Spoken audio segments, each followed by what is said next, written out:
This is Christopher John Bjerknes. It is June 27th, 2025. I'm the first and only person in the world to properly decode Trump reading Oscar Brown Jr.'s 1963 poem, The Snake.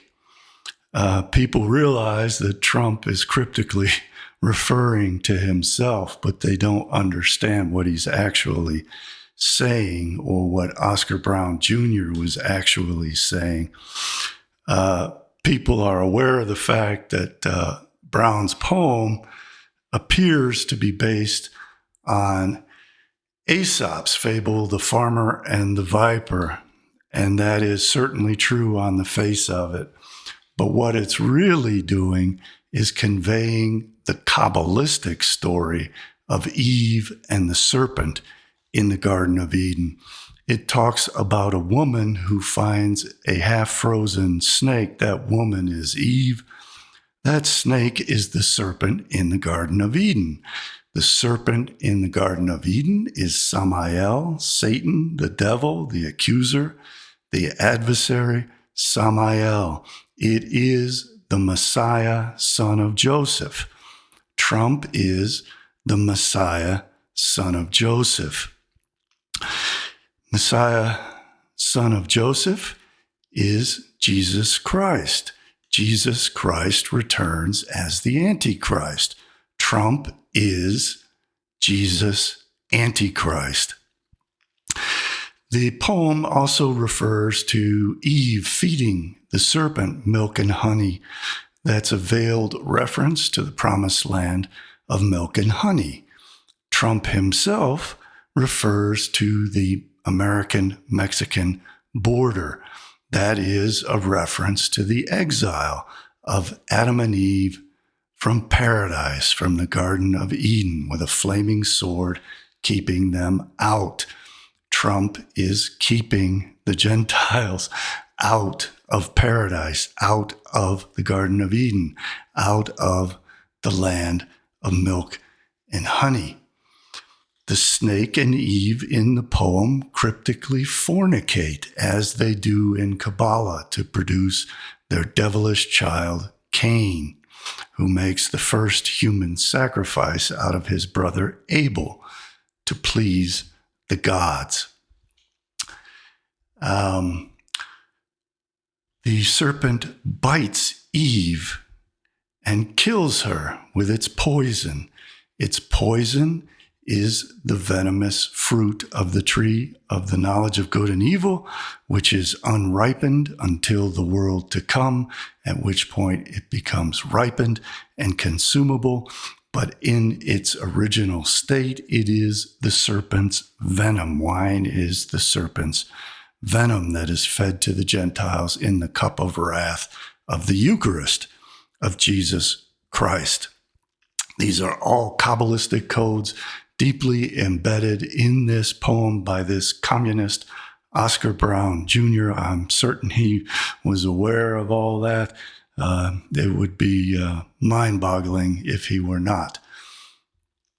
So let's listen to Trump, and I'll go over it line by line, verse by verse, and explain to you the hidden Kabbalistic meanings in everything that is being said. But Trump is revealing the fact that he is the snake in the Garden of Eden. He is Jesus Antichrist. He is Messiah, son of Joseph, the Christ returned as the Antichrist to kill us all.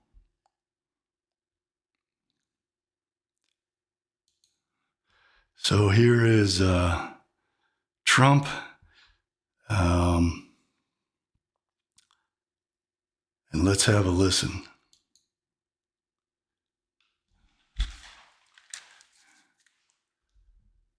It is the snake. It's called The Snake.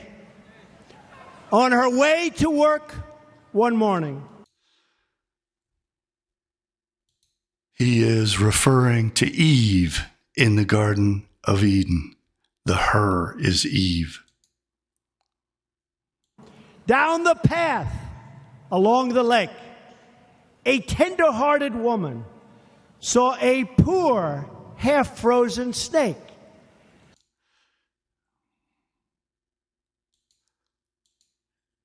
The snake is the serpent in the Garden of Eden that Eve comes across hanging in the tree of the knowledge of good and evil as Jesus Christ hangs on the cross. And I'm going to show you an image I created that other people have plagiarized that appears in one of my books that explains that. And we'll get to that in a moment. His pretty colored skin had been all frosted with the dew. Poor thing, she cried, I'll take you in, and I'll take care of you. The border. Take me in, O tender woman. The border, again, is a reference to the exile of Adam and Eve as their curse for violating the Elohim's commandment that they not consume the fruit of the tree of the knowledge of good and evil.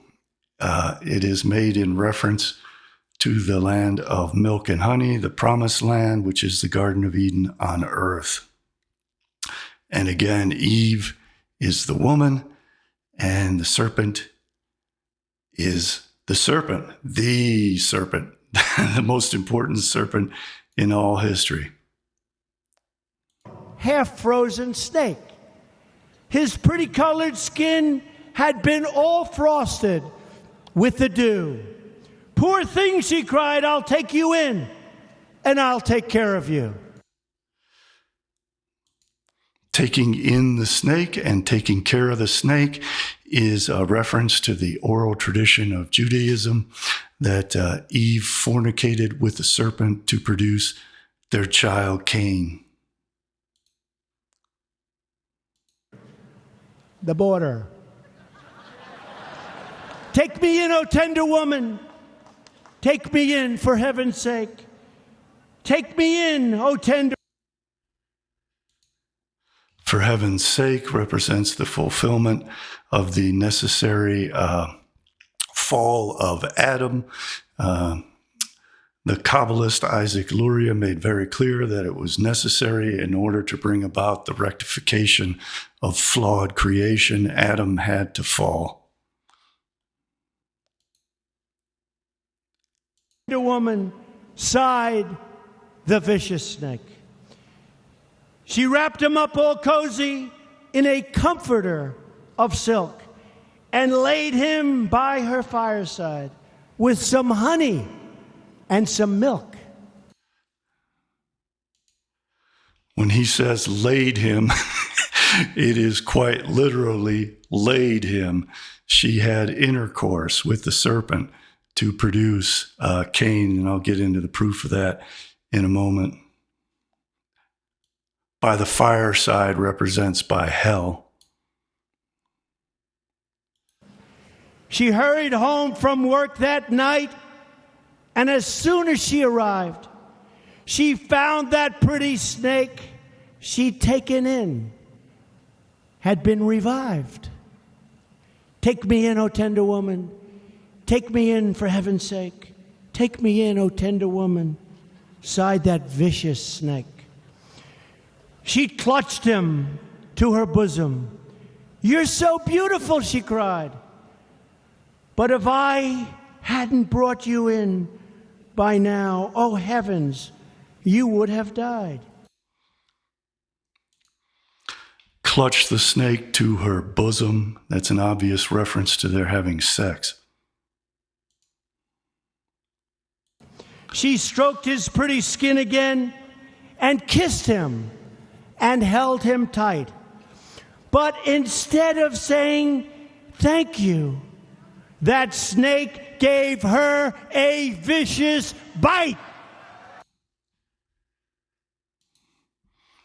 The vicious bite is the curse of death that is imposed on Eve in Genesis chapter 3 for violating the Elohim's commandment. It is portrayed in Christianity by Christians consuming the poisonous serpent's venom, Samael's venom, in the Eucharist cup of wrath. In other words, all Christians are cursed to hell. That's why Eve meets with the snake by the fire. And anyone who voted for Donald Trump is cursed to hell, just like all Christians are cursed to hell, because Trump is Jesus' Antichrist.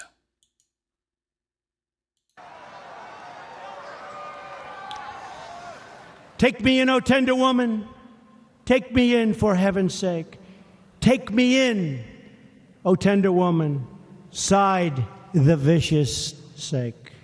I have saved you, cried the woman, and you've bitten me, heavens why? You know your bite is poisonous, and now I'm going to die. Again, death is the curse that is imposed on Adam and Eve in Genesis chapter 3, verse 19. We are all cursed to die because of what Eve did with the vicious snake, who is Samael, who is Donald Trump, Messiah, son of Joseph, Jesus Christ returned as Jesus Antichrist. Hey.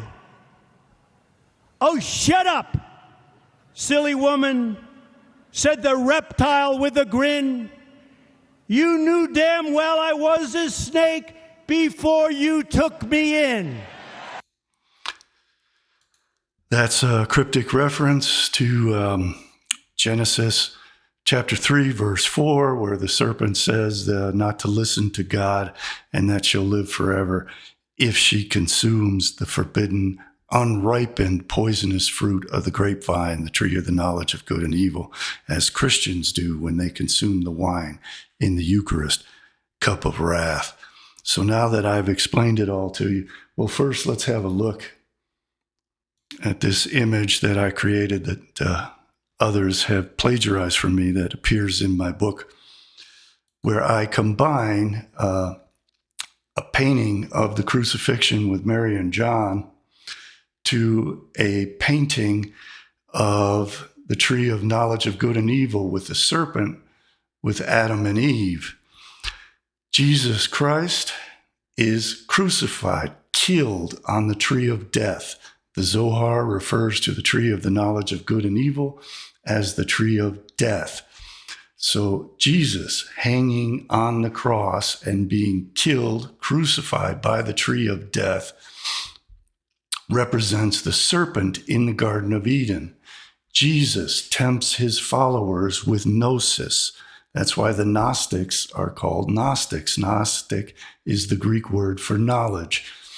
So he is cursing them to death by offering them knowledge in the same sense and identically to the serpent in the Garden of Eden, Lilith Samael, cursing Eve and Adam to death by giving them the knowledge of the tree of death. So Jesus is giving John and Mary the knowledge of the tree of death upon which he is crucified because he is the serpent.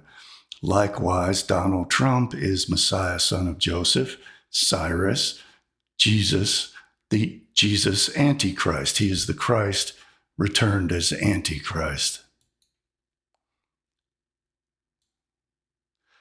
Now that you understand this, and again, I'm the only person in all 8 billion of humanity who had the intelligence and the knowledge to figure this out. I need your support to continue to do this work. I am officially shadow banned. X has sent me a notification that I am officially shadow banned. I've always been shadow banned. I've been shadow banned for 30 years. My videos on these subjects have been banned off the internet for 30 years. There's a whole class of grifters earning hundreds of millions of dollars by stealing my work and distorting it to deceive you, utilizing my work to make it appear that they are also intelligent and knowledgeable. What they are pathological liars and degenerate thieves who steal from me, and they do it in order to deceive you. Because they are deceiving you, they are richly rewarded for doing so. I'm completely blacklisted in all forms of media, despite the fact that what I'm telling you is the most important knowledge and insights, my personal insights in the world. There's no one else in the world who can do this work. I need your support. I need contributions, please. You can do so at my website, CJBbooks.com. You can see the books that I've been publishing for 20 years on these precise subjects, saying exactly what I'm saying today. If you want to see this full video, you can do so by getting a paid subscription at CJBbooks.substack.com. I'm going to go on to provide my paid subscribers with the proof of all this and further explanations. It's really the most important part of the video, and you can only get that by getting a paid subscription. I highly recommend you do so, and you'll see a list of all my videos where you can go through and watch the entire video.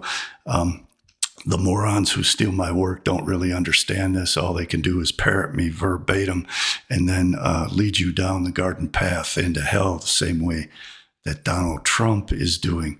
So let's listen to Donald Trump again. And it should all seem completely obvious to you now. This was obvious to me immediately, but only me. I'm the only person out of 8 billion that could see immediately that this is the story of Eve in the Garden of Eden as told by the Kabbalists.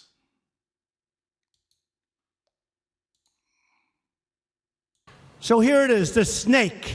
It's called the snake. On her way to work one morning, down the path along the lake, a tender-hearted woman saw a poor, half-frozen snake. Tender-hearted. Remember, Eve is entirely innocent. She has no knowledge of good and evil. His pretty colored skin had been all frosted with the dew. Poor thing, she cried, I'll take you in, and I'll take care of you. The border. Take me in, O tender woman. Take me in, for heaven's sake. Take me in, O tender woman, sighed the vicious snake. She wrapped him up all cozy in a comforter of silk and laid him by her fireside with some honey and some milk. She hurried home from work that night, and as soon as she arrived, she found that pretty snake she'd taken in had been revived. Take me in, O tender woman. Take me in, for heaven's sake. Take me in, O tender woman, sighed that vicious snake. She clutched him to her bosom. You're so beautiful, she cried. But if I hadn't brought you in by now, oh heavens, you would have died. She stroked his pretty skin again and kissed him and held him tight. But instead of saying thank you, that snake gave her a vicious bite. Take me in, O tender woman. When he refers to the snake dying, that refers to the serpent's curse in Genesis chapter 3, verses 14 to 15, as I'm going to explain to my paid subscribers. Take me in, for heaven's sake. Take me in, O tender woman, sighed the vicious snake. I have saved you, cried the woman, and you've bitten me, heavens, why? You know your bite is poisonous, and now I'm going to die. Oh, shut up, silly woman, said the reptile with a grin. You knew damn well I was a snake before you took me in.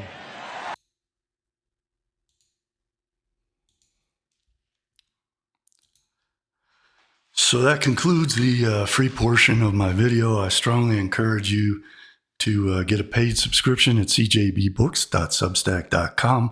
I'm now going to go over to my paid subscribers and explain this in greater detail and show you the proof of what I've been saying. These are things I've been saying for a very long time.